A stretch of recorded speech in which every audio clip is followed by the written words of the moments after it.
megahertz. River City ARC's members and all licensed radio amateur operators are welcome to participate. If you wish to join the NAT and need to make a call at any time, please announce your call in between transmissions and the NAT control will acknowledge you. If an emergency should arrive and you need the repeater, please contact the NAT control by saying break, break. A double break signifies an emergency traffic. The NAT will stand by for you until the emergency is terminated or the traffic is moved to another frequency. Who wish to check in are asked to respond with their full call signs using the recognized ITU phonetic alphabet and their name. I will recognize each station before continuing. Any station who wishes to check in on the net, please come now.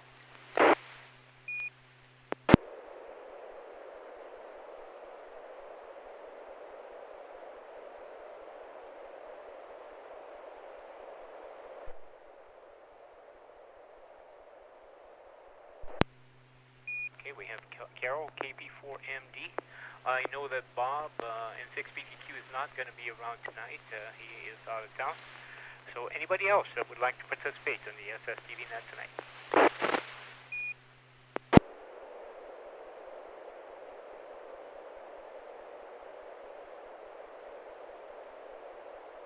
I'll check myself in, KO7HQR. And hoping that either Tom, Bravo Sierra, or Joel, or Anders may show up. Anybody on for the SSTV for tonight?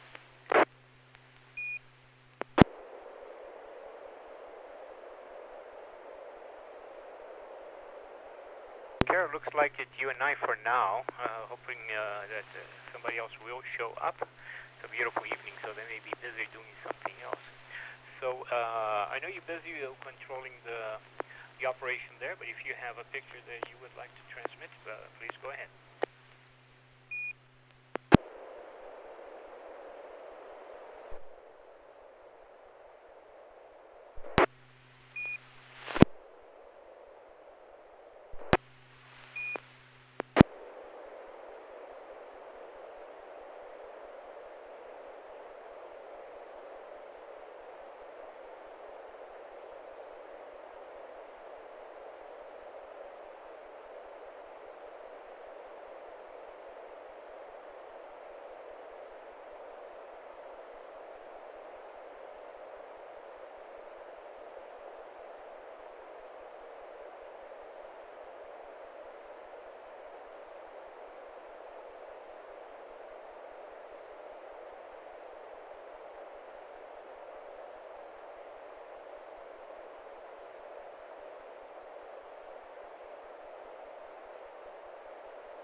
If you can hear me, no audio coming in. I see the picture going on to on YouTube.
This is Neil, KL7HQR, with the River City ARC's SSTV Net. Standing by. Anybody else would like to participate on the net tonight? Good evening, Alpha 6, Delta Golf. Good evening, Joel. Welcome. You're number 3. Carol standing by to send a picture.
Carol. I received the picture. Good quality. The resolution doesn't seem to be as good as some of the other pictures, but good caller. And Joe has checked in, so let's send it over to Joe for his discussion. If you got the picture, AI6DV and the net. Well, I would guess this is taken at the new HRO store that they're setting up. We've got a guy standing behind a display counter with he's in front of a laptop. There's a looks like a credit card reader and a telephone on the counter. It's glass. So inside the display, I can see various products. Behind him, against the wall, there's shelves stacked full of merchandise. Bins of stuff. And in the far corner, on the wall, I can see it looks like antennas, 2-meter and so forth antennas on little plastic holders on pegs on the wall. Dewa banner in the background.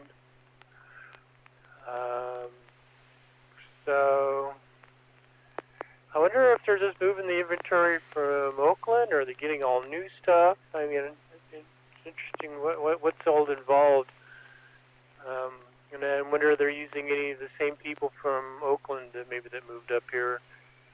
It almost sounds like they're almost starting up a whole new store, but I'm wondering how much they can just move and continue as was before, just in a different location. Back to Net AI6DV. Before I make any comments, anybody else would like to join the River City Net slow scan television tonight?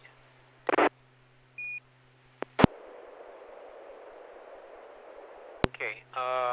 Yeah, I agree with the description. I didn't have many artifacts. There was a little bit of a line around the neck of the gentleman, and it can be seen on the black shirt. And to his right, there are some beautiful flowers, and something else looks like a little figurine, but some flowers in a vase there on top of the counter. And I'm looking forward to be there. I don't know if you were on other net, but it was indicated that you will open the 15th, so next Tuesday. So looking forward to being there. So good picture, good reception. Carol, back to you. KL7HQR to KP4MD. Okay, yeah. Hi, Joel, and nice to hear you on the net here. This is KP4MD. Yes, I took this picture this afternoon over at the new ham radio outlet store, and that fellow is named Tim. He is actually one of the sales personnel from Oakland who is transferred over here. I believe he's the only one that we know is transferred over here. And they are still organizing the store. They're going to be open on Tuesday, June 15th for retail business at 10 a.m. And they pretty much have all of the stock from Oakland already transferred over to this store, and some other new product that has come in. They're already shipping stuff out, the mail orders, but they will not be open for retail business until the 15th of June, which kind of makes sense. It's the date that the governor stated that was a target date to open up California as far as restrictions are concerned. But still, of course, it would be a wise idea to maintain social distancing. And I did see a sign to that effect on the door over there at the store. So I have a lot more pictures posted on social media. If anybody wants to take a look, you can actually take a look at a lot of the stock that they have there already on display. So yeah, it's kind of a big, exciting day here for Sacramento. Back to net control. KL7HQR, this is KP4MD. KL7HQR. Quick question.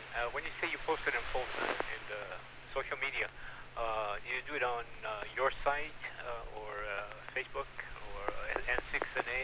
Where do you go? Did you put the other pictures? It's on the N6NA Facebook page and also, I believe, on the Twitter page. If you go to N6NA and the website, and you click on those what do you call them, icons for the Twitter, it'll take you straight to the Twitter page, and you should get a link right there that'll go to the to the photos. Over. Roger, roger. We'll do that.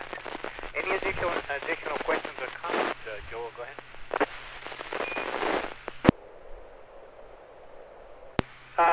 Do you know what their hours are? I'm wondering if it'd be open that night, because I certainly can't go during the day, but I wouldn't mind going Tuesday night if they're open. No, negative. It's gee whiz, I got a picture of their hours. I think they close at I think it's 10 to 5:30. So they will be open Monday through Saturday. Over.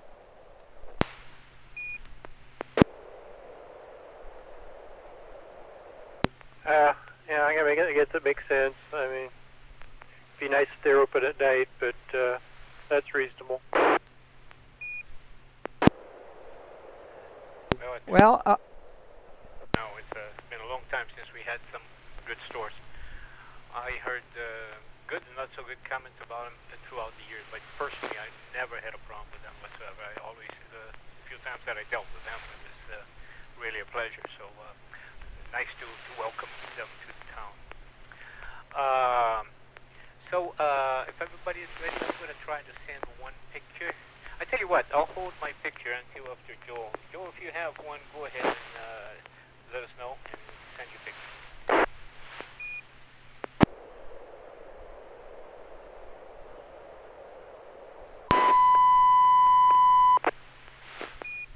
A good tone.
This is scale 7HQ. A very good copy on the picture.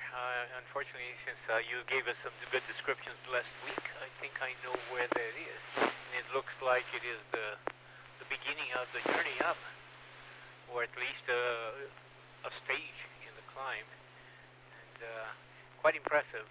Again, very good picture. I heard the repeater identifying itself, but a very, very light line of interference there, almost imperceptible. There's another line of artifacts just above your call letters, 6DG. But the picture shows 1, 2, 3, apparently 3 persons, 3 gentlemen up on the left-hand side in the foreground. And there are a couple of cables for the climb. I believe you said it was climbing Half Dome. And there's another gentleman in blue coming up. And in the distance on the right-hand side, we can see a flatter area. And apparently a lot of people waiting to take their turn coming up. White, grayish rock covering most of the picture, and you can see the drop into the valley. And quite impressive picture. Carol, KP4MD, KL7H.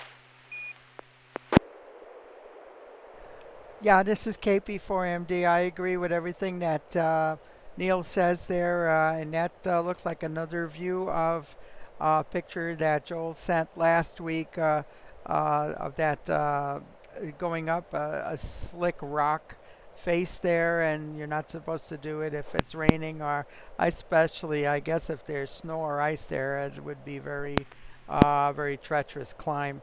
So back to net control. This is KP4MD. And I used to get nervous when I climbed my 60-foot tower, which I don't even do it anymore. Anyway, back to you, Joel, for clarifications. Please go ahead. Yep, this is a continuation from last week, and in fact, I believe that this photo was taken at near the same time from the same spot as the photo from last week. If you notice, the 2 guys on the extreme left, at least one of them you should see on the photo from last week. So wherever I was, rather than looking straight sideways at the cables, I'm just looking down and a little bit to the right from last week. And this gives you a good perspective of the start of the cables and the bottom of the cables on the shoulder of Half Dome. And you can see off in the left, the Merced Canyon. That's not where you when you go to Yosemite or in Yosemite Valley, you're not off to the valley on the left, upper left there. That's actually up the canyon beyond Mirror Lake, a place that is pretty inaccessible. You can't really, well, you can hike up there, but it's hardly anyone does it. It's very rugged, very off trail. But you can see that there's a bit of a drop-off on the left and the right. You stick to the top of the ridge and get to the cables and go up the cables. And gives you just a bare touch feel of what the view's like. I mean, I'd have to move the camera up a bit for you to see some of the mountains in the area, but a quite breathtaking view all around. Back to net AI6DG. Another one of your great pictures, Joe, AI6DG, KL7HQR on the net. Yeah, very, very impressive. It is one of those things that it takes a special kind of person to do. And I definitely wouldn't be able to do what you do. I'm looking forward to the next time you start traveling with a 360-degree camera. That would be quite spectacular if you ever do that. Over.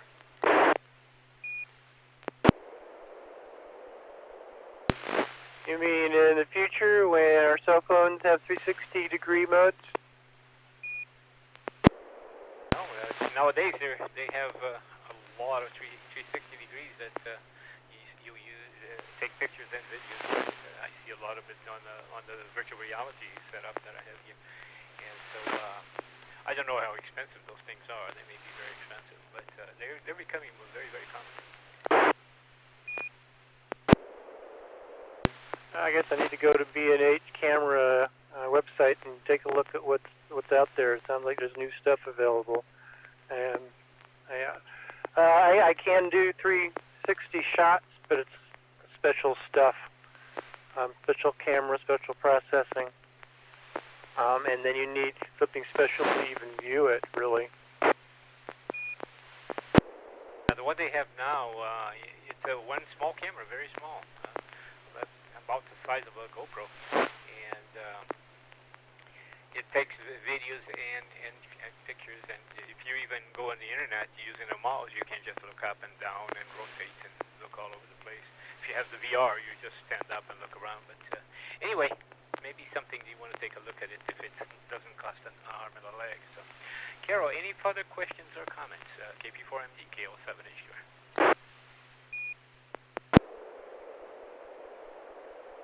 Negative, no further comments. And talking about Carol, I know that I've seen one of her videos from her drone, and her drone has the capability of stitching together several pictures that it goes and it creates a panorama. So that was quite impressive. Okay, so if it's okay, I am going to set up here. I'm going to send one picture. It will be PD120.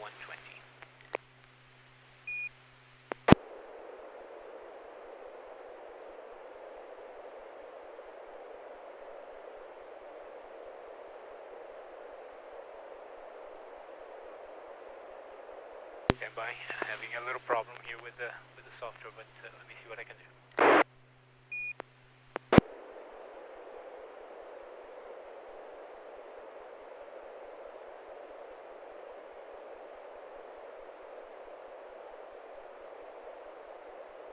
No, I tell you what, Joe, if you have another picture that you would like to send, I think I'm going to have to shut down and then restart my software.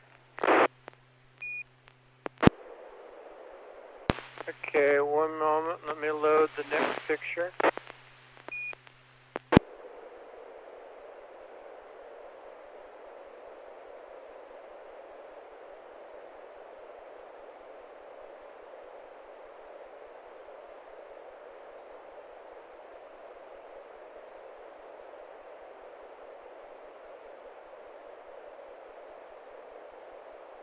You got things solved here, but go ahead.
KL7HQR, again, very, very good quality copy. Actually, looking at the YouTube, my copy is, I don't think we're there far off or something, because my signal is it's very, very good and very little distortion. It looks like it is, again, a similar picture taken from an angle, now this time taking from the bottom, looking up at the cable and going up, and I'm impressed with the number of people that are going up. From here, of course, as always, it doesn't look as steep as it does when you're in the middle of it, but it looks like there's a tremendous amount of people going up. So I think you mentioned last week that it was a lottery to go up, so very, very interesting. But very, very good copy. Beautiful blue skies. To KL7HQR to KT4MD for any comments.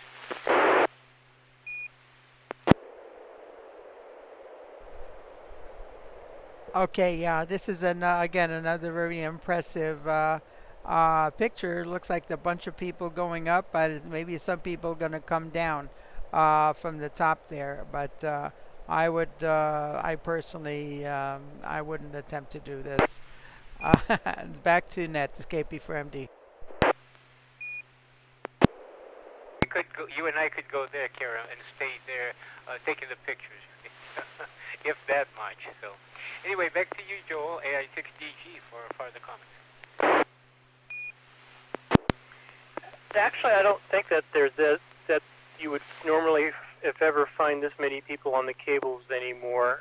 Since they went to the lottery permit system, they kind of limit the number of people, and I think the crowds that you see on the cable in this photo is one of the reasons that they went to the lottery system, just for that, to limit the number of people. And there's probably some people up there trying to work their way down. It's a bit difficult against all the people that are trying to work their way up. And with it being this crowded and only basically one or two people that can go up, you can't run into traffic jams where you get slow people or people that are kind of freezing due to the circumstance. It can be very frightening for some people, or just strenuous. I mean, it's like 9 miles at this point. But it starts shallow, gets steeper and steeper. The middle of it is the steepest, and then it starts, as you're almost at the top, it starts getting easier. Back to net, AI6DG. Yeah, I can see that the kind of the steepest part is in the middle there. But yeah, there's a number of people. I imagine that in a way it helps, because if you slip a little bit, you're going to be secured by other people, and if you're by yourself. So it still amazes me that people would do this without being tied to the cables, although you indicated that some people do that, and they probably are the slow folks like I would be. Once a long time ago, we went to Chichen Itza in Mexico, and we still able to, at that time, to climb the pyramid there and go all the way to the top, which it wasn't hard. Coming down was really, really, because then you realize how steep it is, and there was a single cable laying on the ground, and a lot of people, at least part of it, would come down, sitting down from step to step to step. So that was difficult enough. So thank you for sharing the pictures so that we can have an idea what it looks like without going there. So, anyway,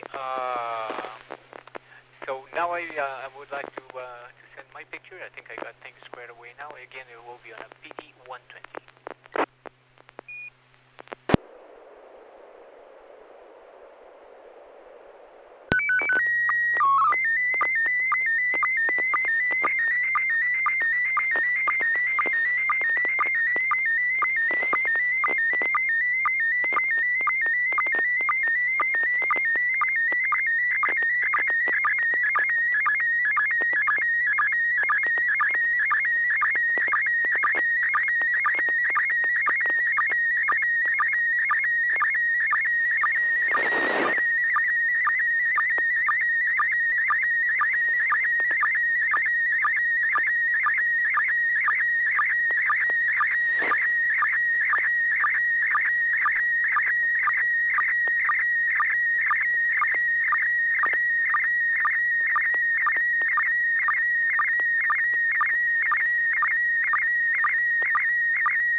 These pictures, the 4 pictures are related, and I think what the question is, how are they related, and possibly what, where are they located. So A6DT for you first, KL7HQR. Okay, so we got 4 photos in quadrants, two on the top, 2 on the bottom, left and right. The upper right is looking out at a beach with the road going along the beach and some buildings along the road facing the beach. People standing around, paths following the beach. So we got the road's kind of coming from behind us on the right and curving, and then in front of center view, curving to the right and following the beach. And to our left, it looks like there's the beach. We're kind of looking diagonally at the beach. It looks like there's some paths going in front of us to our left. The lower left photo is perhaps from the other side. We've got like a little cottage, bread and breakfast type of building on the left, facing a road as the road goes down further away from us towards the beach. The lower right photo is probably up on a bluff looking down at the beach. We got water on the top part of the photo and green and beach on the bottom half of the photo. And the upper left photo is you've got a couple of people standing in the foreground. There's a path kind of going across the foreground to the left and to the right, and another path going off into the distance on the right side of the photo. And in the background, we've got grass and forest in the far distance. And it looks like big hollows, dips in the ground, holes in the ground, maybe some hills. My guess is that this is one of the D-Day beaches, and that the upper left photo is showing the bombardment, artillery shell holes, and so forth. And if that's the case, it's kind of hard to think that such a peaceful-looking scene, these photos, was so dramatic. Let's see here, how many years ago would that have been? 60, 70, was it 80 years ago? 70 years ago? But then think of some of the World War I battle scenes, where even 100 years later, there's so much toxic material in the ground from all the bombs and unexploded bombs that the parts of France are you can't go to. They're forbidden zones. This as a result of all the contamination that's still there from World War I, which is more than 100 years ago. Back to net AI6DG. That's always very good descriptions, Joe. KP4MD, your comments. Yeah, KP4MD here. Well, I can just say, just from what I'm seeing, the lower left-hand corner there has a picture of a building, a house. It looks more like a European construction. So I'm gathering that all of these pictures are from someplace in Europe, and I really can't imagine where it is, but it looks like it's by the shore. That's all I can say. Back to net control. It's KP4MD.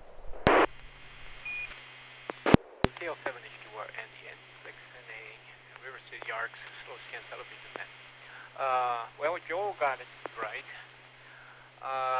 Just about 4 or 5 years ago, we stopped by there on a cruise, and I am on the red coat there on the top left picture.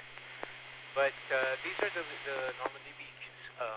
On the top left is, like Joel said, the top of the bluff. There's a specific name for that area. Those are the results of the naval bombardment that preceded the invasion and went on for quite a long time. And this is just a small area, a small part of the of the incredible visible damage that you can still see. I have many, like Joe has from his trips. I have several pictures taken there. If there's interest in some other days, I can show some more. But that's what the top left is. On the bottom, in the distance, you see the cliffs, and that is Utah Beach. The U.S. went into Utah and Omaha, and the Canadians and the British went on the Sword, and I forget the name of the other one. But that is Utah Beach on the distance with the cliffs on the top left.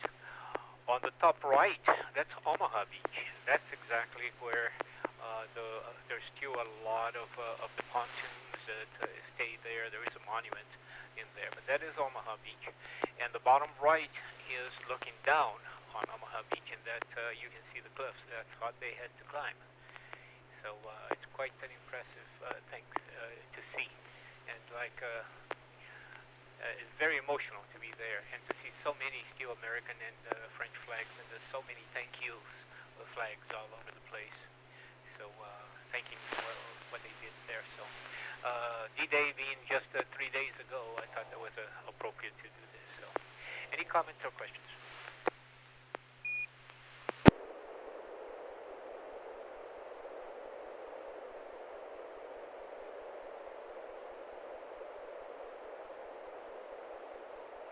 Okay, so Carol, if you have a second picture you would like to send, let's pass it back to you.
Cable 7 HQR with the N6NA SSTV Net.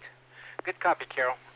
Very good copy. It looks like, obviously, also the HRO and 1, 2, 3 shelves with some radio equipment and accessories, and each of them with labels indicating identification and price. And very, very good copy. No artifacts whatsoever. And I will have a question for you after A6DG KL7HQR, please go ahead.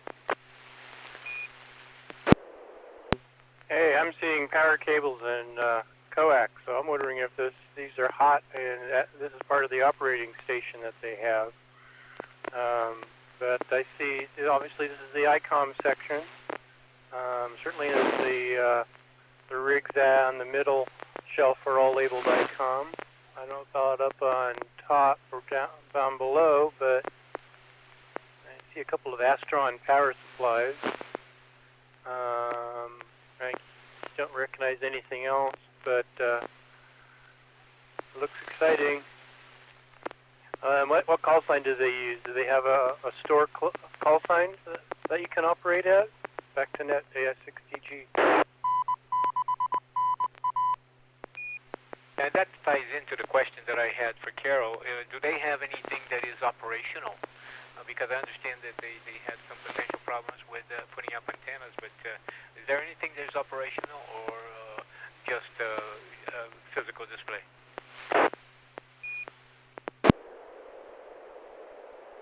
Okay, this is KP4MD. Yeah, this is the station. No, there is no store call sign because, as you know, amateur radio is non-commercial. But let me see if I'm going to look at the original photo to identify what radios are up there.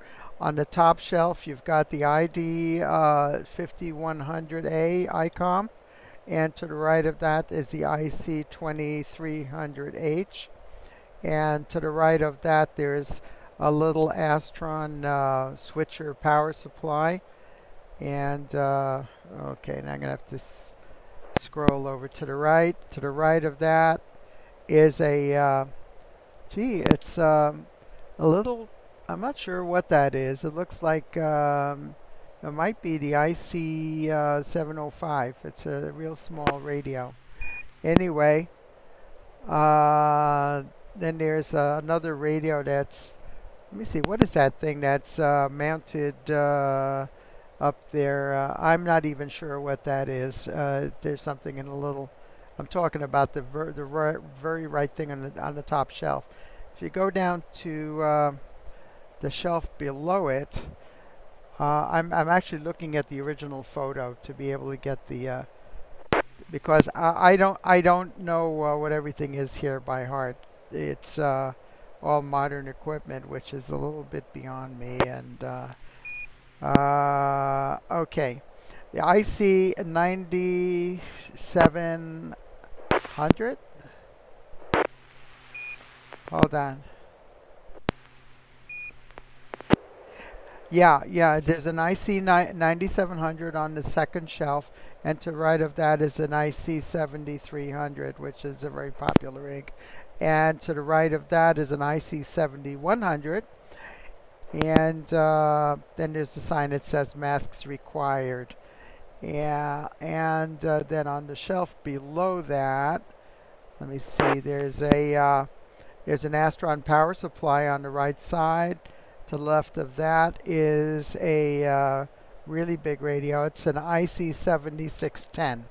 And to the left of that is another Astron power supply. So yeah, this they actually do have an antenna. They have a what do you call a loop skywire up. I don't know if they're going to get any other type of HF antenna. But they do have a VHF station as well, and they have a 2-meter 440 antenna up top. But right now they have just a wire antenna for HF, and I don't think that they're going to be able to put very much more there because of landlord restrictions. Anyhow, there is an antenna up there for the HF station, and the stuff is powered. So back to net. This is KP4MD. Too bad that they not be able to put antennas. I don't think it was HRO.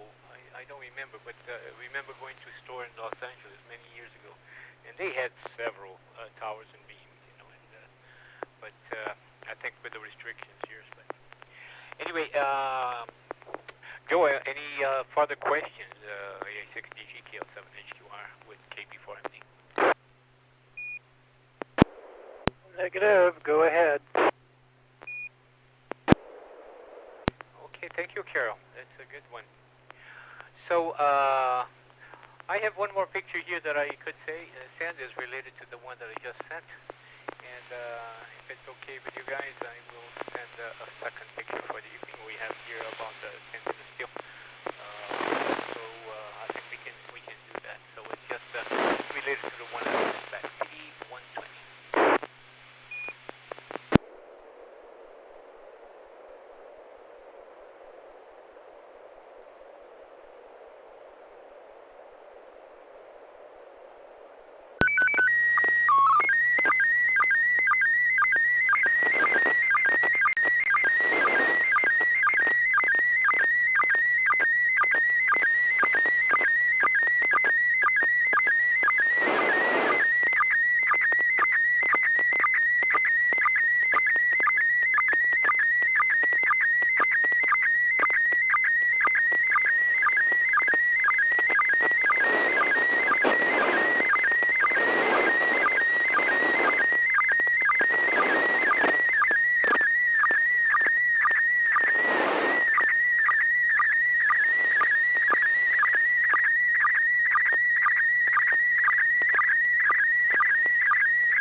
This is scale 7 HQR. I don't know how that one went. I don't know if it is legible or not. N6DG, scale 7 HQR. Well, it looks like it's in English and French, and I can't read the French, but I can read the English part, most all of it.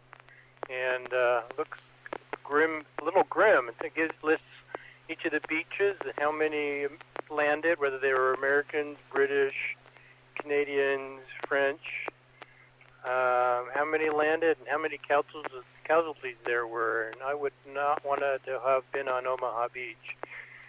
That looks like the worst one.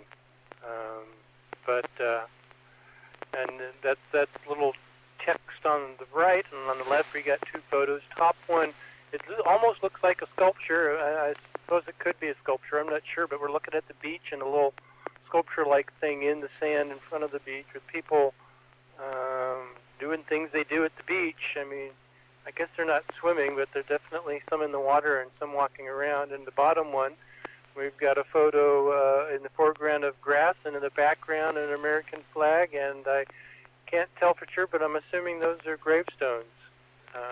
Nice quiet place to walk and contemplate those that have sacrificed.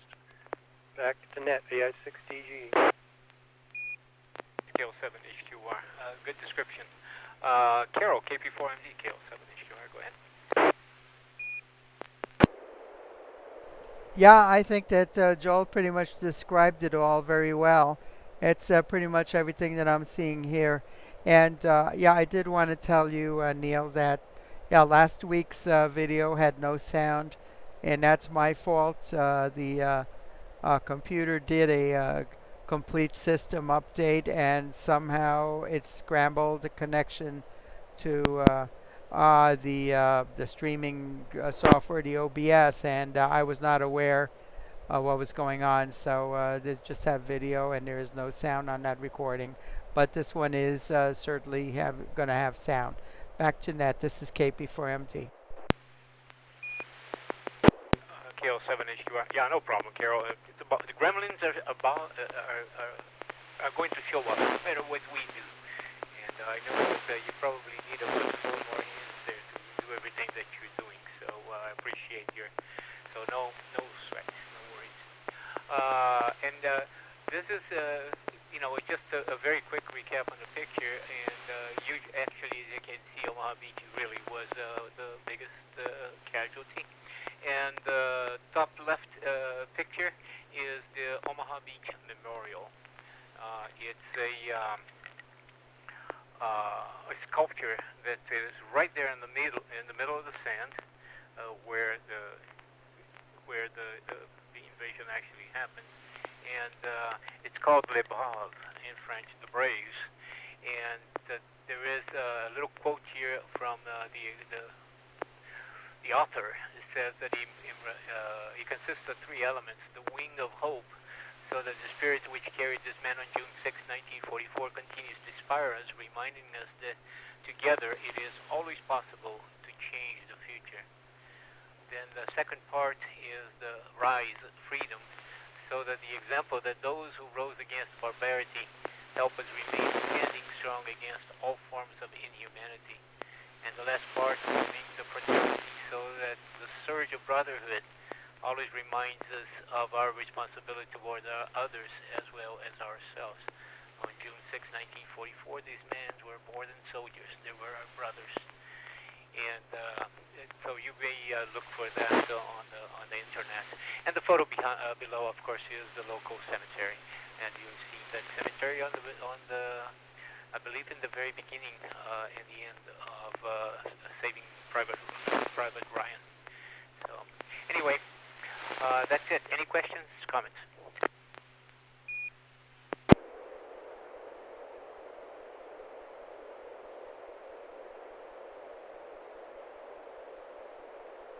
Okay, I think we are coming up to close to 10 o'clock, and any last minute comments from anybody? We hope that we have a larger attendance next week, but we really appreciate, Joe, you coming over and joining Kara and I on this Wednesday. Any further comments before we close the net?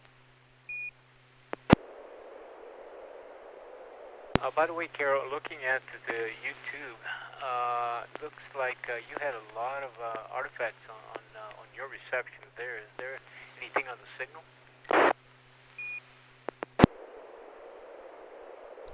Yeah, we figured what I was doing. I'm getting some multipath here that's causing some interference that comes in and out. Over.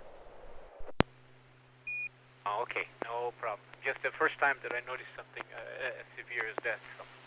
Anyway, with that, we will thank your participation, and Joel, and we will close the net. This is Neil, Kilo Lima 7 Hotel, Quebec, Romeo. Closing the N6NA slow scan television for tonight. We shall return at 9 p.m. Pacific time next Wednesday. 73, good night.